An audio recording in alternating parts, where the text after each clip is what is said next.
खतरनाक ये वर्दी में बैठे हुए गुड्डे हैं, ये ज्यादा खतरनाक है हमारे लिए। और उनको शय देने वाले जो चंद पॉलिटिकल लोग जो आप लोगों ने बिठा दिया है, यूपी के लोगों ने बिठा दिया है, ये उनको शय दे रहे हैं, उनको डर नहीं है किसी चीज का। वहीं योगी के परिवार से ही एक और सवाल आता है कि उनके पति तलाक की खबरों को लेकर सोशल मीडिया पे पोस्ट करते हैं, और अपर्णा जी जो है वो बहू है मुलायम सिंह के परिवार के छोटू, लेकिन बीजेपी में है, वो बीजेपी में जिम्मेदारियां भी मिली हैं और योगी जी के ही परिवार से आते हैं। अब जब से ये तलाक वाली खबरें आई हैं, भाई बीजेपी वर्सेस समाजवादी पार्टी हो गया है, क्या जो रिश्तों की जो अहमियत है राजनीति में आके खत्म हो गई है? बिल्कुल, बिल्कुल। जिस दिन अगर आपको रिश्ता रखना था, आपका जो परिवार है पूरा पॉलिटिकली आपकी एक पार्टी है ना, समाजवादी पार्टी थी आपकी। आपको दूर-दूर तक मुझे ये चीज़ समझ में नहीं आ रही बीजेपी जॉइन करने का सेंस क्या बना था? इस चीज़ के बारे में मैं बहुत सारे डिबेट हुआ था जब आपको पता हो तो। तो एक तो ये बात कॉन्फ्लिक्ट यहाँ आता है कि एक ही परिवार में रहने के बावजूद भी एक बीजेपी में और एक समाजवादी पार्टी में, तो आपकी सोच क्या है? कि आप संघी मानसिकता के हैं? कि आप पीडीए को लेके बात कर रहे हैं? आपके परिवार के ऊपर यकीन कैसे किया जाएगा? आपके बीजेपी ज्वाइन करने की वजह से पूरे परिवार में सवाल उठेगा ना। एक परिवार जो पीडीए की बात कर रहा है, जो पीड़ित शोषित दलितों की बात कर रहा है, आदिवासियों की बात कर रहा है, तो एक साइड वो है, दूसरी साइड बीजेपी है जो हिंदू धर्म ये वो ब्राह्मणवाद मनुवाद का सपोर्ट करती है। तो दो कॉन्फ्लिक्ट तो आपने वैसे ही तैयार कर दिए परिवार में। तो लोगों को ये चीज समझ में नहीं, हम सपोर्ट करें तो करें किसको? अब वहीं प्रतीक यादव ये कहते हैं, जो उनके पति हैं, कि मेरे परिवार को बर्बाद करना चाहती है, मेरे घर को बिल्कुल तोड़ना चाहती है। बिल्कुल हो सकता है सर, बिल्कुल हो सकता है। और बीजेपी कुछ भी कर सकती है। बीजेपी ने अगर समाजवादी पार्टी के लोगों को, छोटे बेटे के, मुलायम सिंह यादव के छोटे बेटे को, के बहू को अगर अपनी पार्टी में दिया और रिस्पॉन्सिबिलिटीज दी है, वो पागल थोड़ी है। उनको समझ में आता है ना कि कहाँ राजनीति करनी। उनको पता है कि अंदर हो सकता है इंटीरियर इन्फॉर्मेशन जाती होगी कि क्या क्या स्ट्रेटेजी चलनी है, क्या होने वाला है। और हो सकता है ये आने वाले 27 के चुनाव के लिए कुछ कर रहे होंगे। हो सकता है ये सारी चीजें करके कि हम अलग होने वाले ये सारी बातें करके कि सिंपैथी का वोट ले ले, कि जो परिवार एक लड़की को छोड़ सकता है, वो परिवार आपके काम कैसे करेगा जो अपनी बहू का नहीं हो सकता। कुछ भी हो सकता है।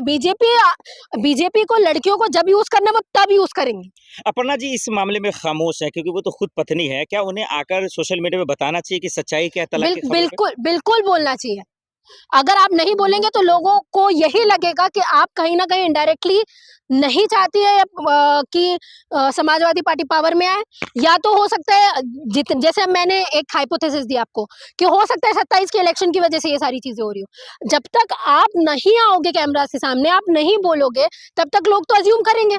और हो सकता है ये बात सही है इसलिए आप नहीं बोल रहे हो। आप आगे क्या बताओगे लोगों को कि यार ये बात सही है? और एकदम से ऐसी चीज क्या हुई कि आपके पति को सरेआम आके ये चीज बोले? आपके पति तो है नहीं पॉलिटिक्स में, तो दूर दूर तक नहीं है, वो पर्सनल है उनके। तो उनको ऐसा क्यों, वो ऐसा क्यों बोल रहे कि मेरे घर को खराब करने वाले? ऐसा आपने क्या कर दिया?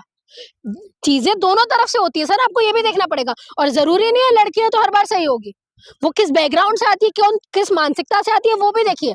जो लड़की बीजेपी ज्वाइन करके उन मनुवादी लोगों के साथ में रह सकती है, ब्राह्मणवादी सोच को आगे बढ़ा सकती है, वो कुछ भी कर सकती है।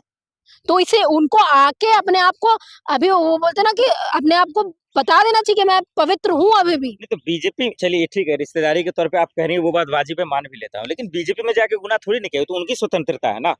बिल्कुल है। बीजेपी में बेटी बचाओ बेटी पढ़ाओ का नारा है, सशक्तिकरण तो वहीं जाएंगे तो ना। दिक्कत यही है ना आपके क्या फिर आप ये चीज बोल रहे हो कि आपको ऐसा लगता है आपके परिवार वाले गधे हैं जो पीडीए की बात कर रहे हैं?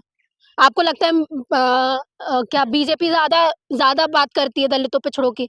तो मुझे गिना दो कि कितनी बात करती है। ये कुछ नहीं है सर, आप डिटेल में जाओगे। राष्ट्रपति आदिवासी महिला को बना अरे दिया तो जी। पोजीशन में बैठाने तो ओबीसी भी हमारे प्रधानमंत्री हैं। तो ओबीसी के साथ में उत्पीड़न नहीं हो रहा है क्या? इटावा की घटना नहीं हुई क्या ओबीसी के साथ में? आप बताइए मुझे। तो ये सारी चीजें हो रही है ना सर, तो सवाल सबसे उठता है ना। और अगर आपको ऐसा लगता है कि समाजवादी पार्टी सही नहीं है, अब आप ये बताइए, एक परिवार में कोई एक औरत दूसरी अपनी घर की पार्टी छोड़ के दूसरी पार्टी में जा रही है, जैसे बहुत सारी चीजें वापस ली गई है ना इस देश में, हमने देखा है। तो ये भी होगा। और मैं चाहती हूँ कि जैसा प्रेशर लोगों ने हर चीज के ऊपर दिया है, जिन जिन मुद्दों के ऊपर लोग ग्राउंड में उतरे, इस मुद्दे के ऊपर भी उतरे, क्योंकि ये बाहर के गुंडों से ज्यादा खतरनाक ये वर्दी में बैठे हुए गुंडे हैं। ये ज्यादा खतरनाक है हमारे लिए। और उनको शय देने वाले जो चंद पॉलिटिकल लोग जो आप लोगों ने बिठा दिया है, यूपी के लोगों ने बिठा दिए हैं, ये उनको शय दे रहे हैं, उनको देखिए, डर नहीं है किसी चीज का। वहीं योगी के परिवार से ही एक और सवाल आता है कि उनके पति तलाक की खबरों को लेकर सोशल मीडिया पे पोस्ट करते हैं और अपर्णा जी जो है वो बहू है मुलायम सिंह के परिवार के छोटू, लेकिन बीजेपी में है वो, बीजेपी में जिम्मेदारियां भी मिली हैं और योगी जी के ही परिवार से आते हैं।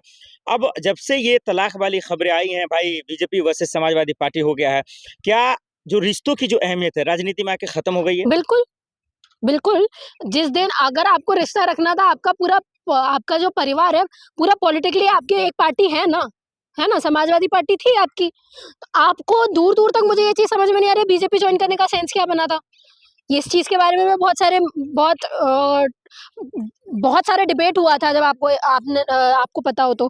तो एक तो ये बात कॉन्फ्लिक्ट यहाँ आता है कि एक ही परिवार में रहने के बावजूद भी एक बीजेपी में और एक समाजवादी पार्टी में, तो आपकी सोच क्या है? कि आप संघी मानसिकता के हैं? कि आप पीडीए को लेके बात कर रहे हैं? आपके परिवार के ऊपर यकीन कैसे किया जाएगा? आपके बीजेपी ज्वाइन करने की वजह से पूरे परिवार में सवाल उठेगा ना। एक परिवार जो पीडीए की बात कर रहा है, जो पीड़ित शोषित दलितों की बात कर रहा है, आदिवासियों की बात कर रहा है, तो एक साइड वो है, दूसरी साइड बीजेपी है जो हिंदू धर्म ये वो ब्राह्मणवाद मनुवाद का सपोर्ट करती है। तो दो कॉन्फ्लिक्ट तो आपने वैसे ही तैयार कर दिए परिवार में। तो लोगों को ये चीज समझ में नहीं आ रही, हम सपोर्ट करें तो करें किसको? अब वहीं प्रतीक यादव ये कहते हैं जो उनके पति हैं कि मेरे परिवार को बर्बाद करना चाहती है, मेरे घर को बिल्कुल तोड़ना चाहती है। बिल्कुल हो सकता है सर, बिल्कुल हो सकता है। और बीजेपी कुछ भी कर सकती है। बीजेपी ने अगर समाजवादी पार्टी के लोगों को, छोटे बेटे के, मुलायम सिंह यादव के छोटे बेटे को, की बहू को अगर अपनी पार्टी में दिया और रिस्पॉन्सिबिलिटीज दी है, वो पागल थोड़ी है। उनको समझ में आता है ना कि कहाँ राजनीति करनी। उनको पता है कि अंदर हो सकता है इंटीरियर इन्फॉर्मेशन जाती होगी कि क्या क्या स्ट्रेटेजी चलनी है, क्या होने वाला है। और हो सकता है ये आने वाले 27 के चुनाव के लिए कुछ कर रहे होंगे। हो सकता है ये सारी चीजें करके कि हम अलग होने वाले ये सारी बातें करके कि सिंपैथी का वोट ले ले, कि जो परिवार एक लड़की को छोड़ सकता है, वो परिवार आपके काम कैसे करेगा जो अपनी बहू का नहीं हो सकता। कुछ भी हो सकता है। बीजेपी को लड़कियों को जब यूज करना है वो तब यूज करेंगे। अपर्णा जी इस मामले में खामोश है क्योंकि वो तो खुद पत्नी है, क्या उन्हें आकर सोशल मीडिया में बताना चाहिए कि सच्चाई क्या है तलाक की खबरों पे? बिल्कुल बोलना चाहिए। अगर आप नहीं बोलेंगे तो लोगों को यही लगेगा कि आप कहीं ना कहीं इनडायरेक्टली नहीं चाहती है कि समाजवादी पार्टी पावर में आए। या तो हो सकता है जैसे मैंने एक हाइपोथेसिस दी आपको कि हो सकता है 27 के इलेक्शन की वजह से ये सारी चीजें हो रही हो। जब तक आप नहीं आओगे कैमरा के सामने, आप नहीं बोलोगे, तब तक लोग तो अज्यूम करेंगे। और हो सकता है ये बात सही है इसलिए आप नहीं बोल रहे हो। आप आगे क्या बताओगे लोगों को कि यार ये बात सही है? और एकदम से ये ऐसी चीज क्या हुई कि आपके पति को सरेआम आके ये चीज बोले? आपके पति तो है नहीं पॉलिटिक्स में, तो दूर दूर तक नहीं है, वो पर्सनल है उनके। तो उनको ऐसा क्यों, वो ऐसा क्यों बोल रहे हैं कि मेरे घर को खराब करने वाले हैं? ऐसा आपने क्या कर दिया? चीजें दोनों तरफ से होती है सर, आपको ये भी देखना पड़ेगा। और जरूरी नहीं है लड़कियां तो हर बार सही होगी। वो किस बैकग्राउंड से आती है, किस मानसिकता से आती है, वो भी देखिए। जो लड़की बीजेपी ज्वाइन करके उन मनुवादी लोगों के साथ में रह सकती है, ब्राह्मणवादी सोच को आगे बढ़ा सकती है, वो कुछ भी कर सकती है। तो इसे उनको आके अपने आप को, अभी वो बोलते ना कि अपने आप को बता देना चाहिए कि मैं पवित्र हूँ अभी भी। नहीं तो बीजेपी चलिए ठीक है, रिश्तेदारी के तौर पे आप कह रही हैं वो बात वाजिब है, मान भी लेता हूँ, लेकिन बीजेपी में जाके गुनाह थोड़ी नहीं किया, तो उनकी स्वतंत्रता है ना। बिल्कुल है। बीजेपी में बेटी बचाओ बेटी पढ़ाओ का नारा है, सशक्तिकरण तो वहीं जाएंगे तो ना। दिक्कत यही है ना आपके क्या फिर आप ये चीज बोल रहे हो कि आपको ऐसा लगता है आपके परिवार वाले गधे हैं जो पीडीए की बात कर रहे हैं? आपको लगता है क्या बीजेपी ज्यादा बात करती है दलितों पिछड़ों की? तो मुझे गिना दो कि कितनी बात करती है। ये कुछ नहीं है सर, आप डिटेल में जाओगे। राष्ट्रपति आदिवासी महिला को बना अरे दिया जी। तो पोजीशन में बैठाने तो ओबीसी भी हमारे प्रधानमंत्री हैं, तो ओबीसी के साथ में उत्पीड़न नहीं हो रहा है क्या? इटावा की घटना नहीं हुई क्या ओबीसी के साथ में? आप बताइए मुझे। तो ये सारी चीजें हो रही है ना सर, तो सवाल सबसे उठता है ना। और अगर आपको ऐसा लगता है कि समाजवादी पार्टी सही नहीं है, अब आप ये बताइए, एक परिवार में कोई एक औरत दूसरी अपनी घर की पार्टी छोड़ के दूसरी पार्टी में जा रही है।